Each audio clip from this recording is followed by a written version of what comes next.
જે વ્યક્તિ સાથે આપણે રોજ રહેતા હોઈએ ને એ વ્યક્તિ આપણા વર્તનથી બદલાય, શબ્દોથી નહીં.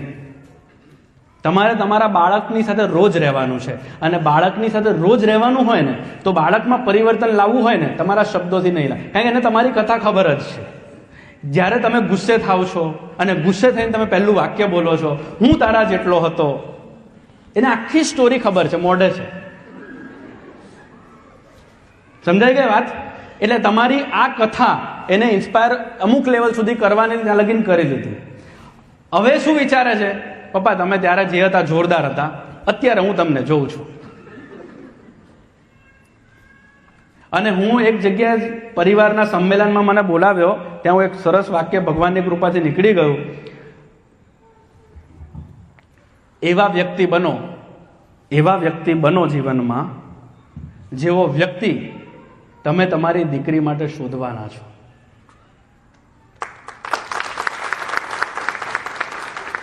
તમને તમારી દીકરી માટે કોઈ દીકરો જોવાનો હોય અને એ દીકરો તમે એવું વિચારો કે મારા જેવો મળે ને તો હું સંતુષ્ટ જીવન જીવી લઈશ, જો તમને આવો તમારા પોતાના માટે ભાવ આવે તો સમજજો કે તમારું જીવન સાર્થક છે.